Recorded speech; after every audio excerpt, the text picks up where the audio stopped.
Peace, peace, peace, IG. Assalamu alaikum. Daniel KC1NCF signing in with you.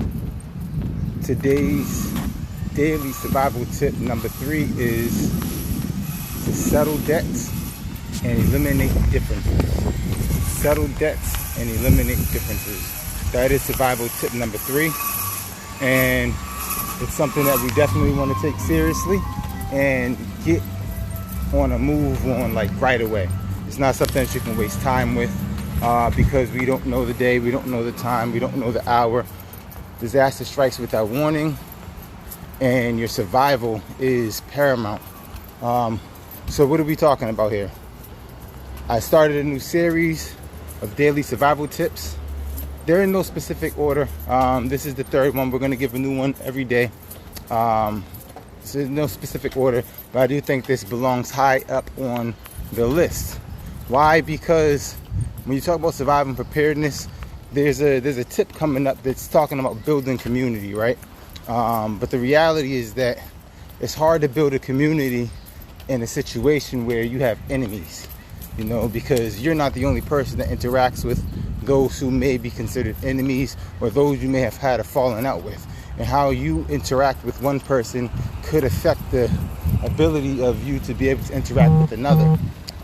Someone you might want to consider for your preparedness group or your community may be friends with someone else that you have an issue with, and there could be conflicts of interest there. Also, every individual human being is a resource and a potential friend or foe, but potentially somebody that could save your life, save the life of a family member, somebody that could give you guidance, give you direction, give you training, give you resources, you know, outside of themselves. And you want to be able to harness as many resources as you can before and during and after a potential disaster or emergency situation that requires you to fight for your survival. So we want to get in the habit of settling debts and settling differences. Now, when we talk about settling debts, we're talking about what you owe somebody. You may owe somebody money. You may owe somebody time.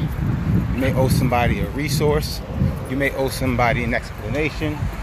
Just in general, there was some kind of exchange. There was some kind of an agreement made and a word given. And there is an expectation on you to fulfill your word, to fulfill and honor your agreement, honor your word. And to not do so is to be in a deficit. To not do so is to compromise your integrity. To not do so is to put you in a position to where someone could call in a debt on you, meaning say, listen, this was the agreement, this was your word, this was the arrangement. In order for us to move forward without problems, in order for us to move forward with business, in order for us to move forward with whatever the situation, the circumstance was meant to be, you have to settle this debt. And if you don't settle this debt, consequences could be A, B, C, D, E, F, G, depending on what was contracted, whether it was a verbal contract, written contract, or otherwise, whether there were witnesses or no witnesses. You know, if you get into a verbal contract with somebody and there are no witnesses, just because the other person cannot prove that you entered into that contract, they may not be able to furnish physical proof or furnish a witness, does not absolve you or does not remove the responsibility from your shoulders to settle that debt. You still owe that person, and really it's calling integrity into play. So if you do not settle that debt, you do not settle that difference, how you got into the situation, circumstance, the way in which you incurred the debt or whatever have you, you know, I can't tell somebody how to respond or react to what they're owed by someone else. I can suggest that we keep things peaceful, we keep things, you know, keep it Messiah, keep it, you know, righteous, and try our best not to do things that would potentially get you or someone else harmed or deprive somebody of their freedom, if you will. So if you have any debts, again, if it's money, if it's time you owe, if it's an explanation, if it's a resource, settle that debt. If you don't have the means to settle that debt, have a conversation with whoever it is you owe. Have a real conversation with them. Let them know your situation and your circumstances, and be straight up honest with them. This is my situation, my circumstance. I know the contract we entered into, written or otherwise, and I'm not able to fulfill this debt at this moment. This is an idea for how we could move forward. If you have anything, put it on the table and try to work that thing out. But don't leave the debt just lingering.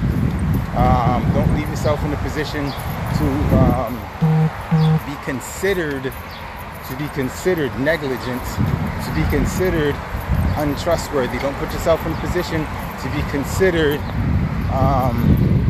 as somebody that can't be trusted, because when things hit the fan, those individuals, whether you know it or not, regardless of how you think about yourself, that person is going to hold some kind of sway over your existence, whether you understand that or not. What do I mean? Again, if you owe somebody, likely it's somebody who interacts within your environment in one way or another, to some degree or another. Which means if they interact in your environment, they also interact with other people and other resources and things within your environment. And if they have any amount of influence on those things or people, they have the potential to affect your reality. Whether you know that, understand that, accept that or not. So it's best not to have people that are in and around your environment that you owe a debt to fall into the mindset that this person can't be trusted. That you can't be trusted, and as a result, because you do owe them, they deprive you of a vital resource that you need in the time of need. They deprive you of access. They deprive you of opportunity. They deprive you of, somebody's calling me. They deprive you of the ability to move forward in peace. And maybe rightfully so, because you owe them. You gave your word. You did not honor your word. This person owns a home and you've been displaced. Your ability to be able to find shelter, find refuge. This person may own a garden, or have some kind of cattle or something like that, who knows, and the ability to feed you, or refuses to feed you because you refuse to uphold your end of an agreement, if you will. So settle those debts. Now, difference is somewhat the same thing, except it might not be that you owe somebody here. It might not be something that was contracted. It might not be something. So let me read this comment first. That's integrity, and sometimes people hear you coming to them with that integrity. That clears the air. Yeah, it can. Some people would say, I forgive it. Don't worry about it. Don't worry about it. We're cool. Some people say, well, don't worry about it, but just don't come to me for nothing else. Some people might say, don't worry about it. I can't deal with you. But saying something could, at least, eliminate the debt. But if you don't say anything at all, you still owe that person. That's the reality. And the other part of the debt part is don't enter into any contracts that you can't fulfill. And if you know that it's going to be, or if it's difficult for you to fulfill, be honest about it up front. Listen, I need to borrow $100. Honestly, the way my money flow, I know it's only $100, but it might take me a good 6 months to get back to you with that. It might take me a year to get back to you with that. Some people say that might be crazy, but listen, some people are struggling like that out here. $100 is a lot of money to some people. For some people, they make it in an hour. Some people make it in less than an hour. Some people literally make thousands of dollars in a day. So, and how much you make in a day, how much you make in a week doesn't even mean much, because you can make $10,000 a month and be in debt. You can make $10,000 a month and never break even because of how your finances are handled or whatever have you. And that's likely due to having incurred a certain amount of debt irresponsibly in the past. So don't keep incurring debts if the ones that you had in the past are not settled yet. Let's move on to differences. So differences in settling or eliminating debts and settling differences are very similar, extremely similar. The difference is that with a debt you owe somebody, there's likely a contract somewhere, verbal or otherwise. If it's a verbal contract, it's still your word. Whether it's witnesses there or not, you gave your word, it is what it is. What difference is, it might not be something like that. It could just be, a negative interaction with somebody. Family, friend, acquaintance, co-worker, employee, employer, cousin, auntie, uncle, who knows? The guy that drives the bus, who knows? The sister that, flies the plane, who knows?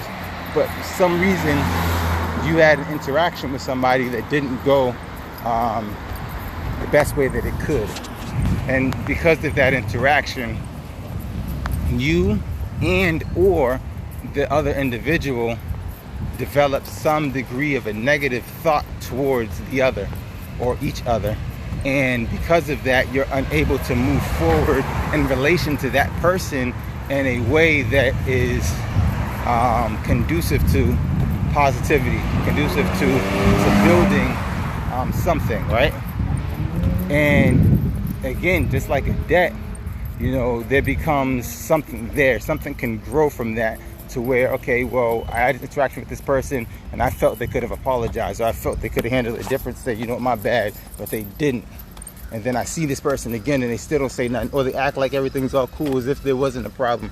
There's different ways that people handle things that some people might not agree with based on how they were raised, based on how they handle things. Everyone doesn't handle things the same way.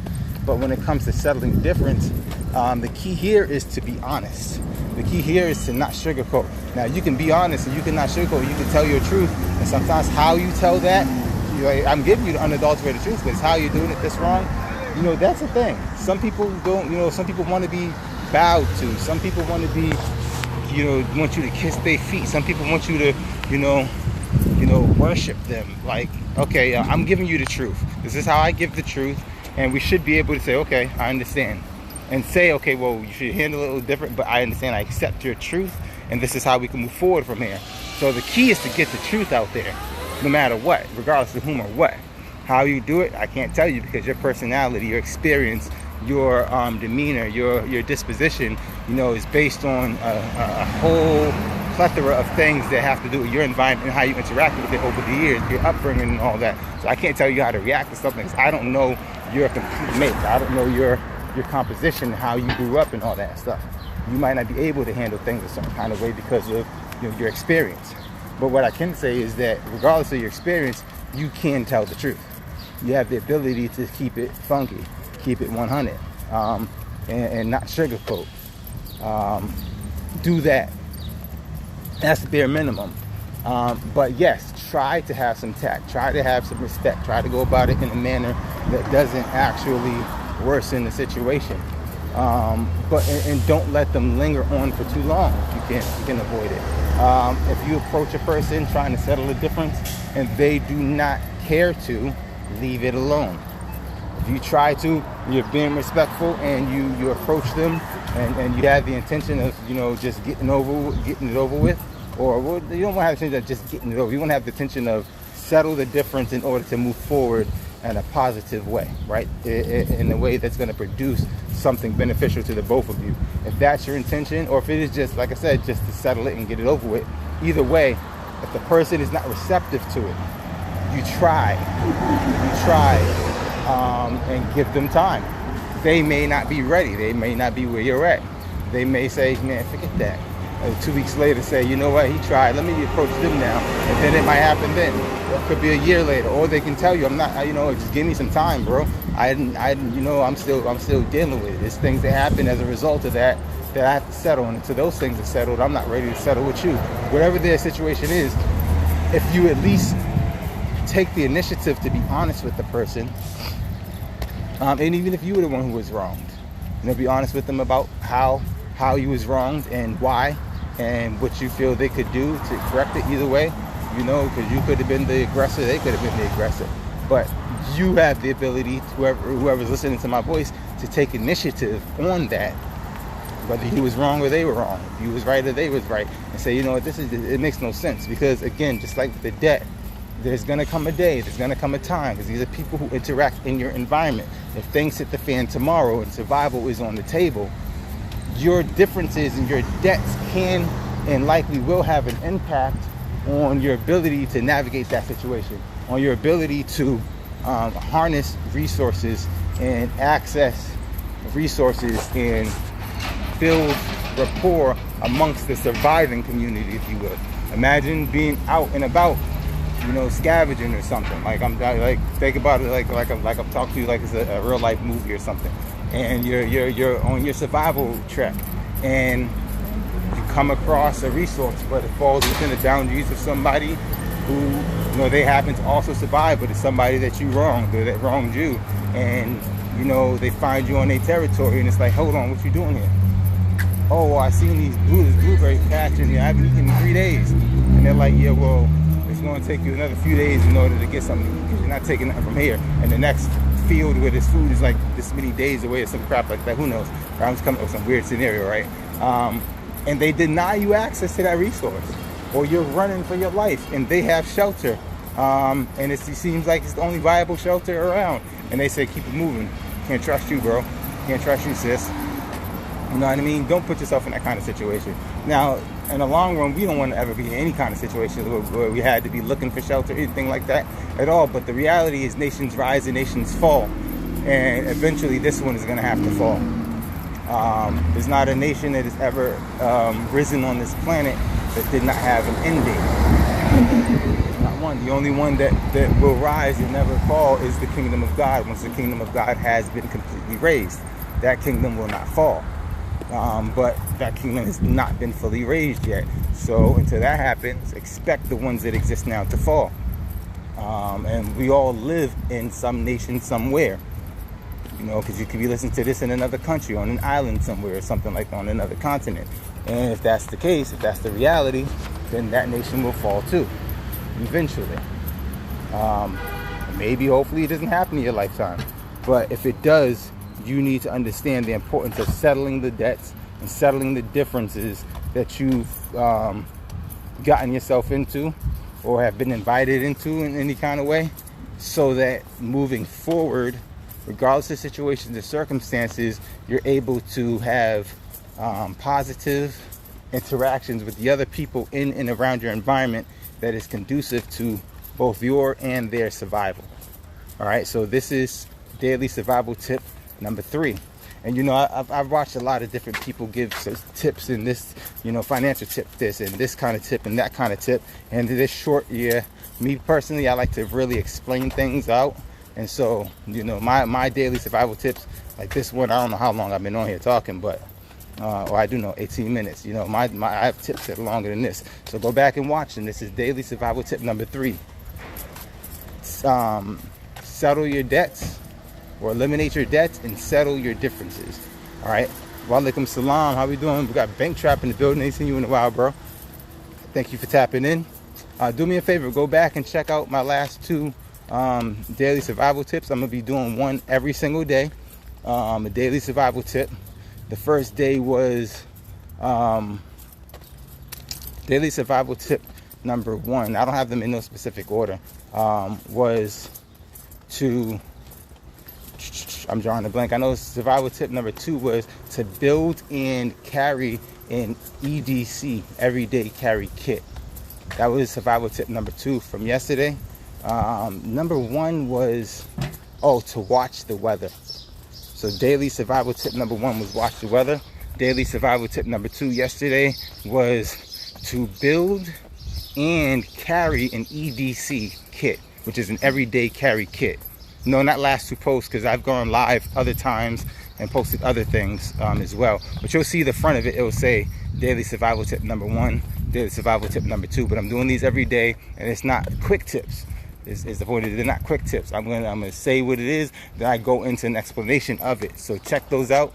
Leave a comment. Apple tree. Okay. 2 apple trees I walk past every single day. See those? Those are gonna be nice apples one day. But thanks to the fan, I already know where those things are at. Always know what those things are at. Yeah, so yeah, leave a comment, ask a question, And I would love to get back to that. I'd love to answer questions. But thank you, family, for tapping in with me. Brother Daniel Casey, 1CF, signing out. Peace.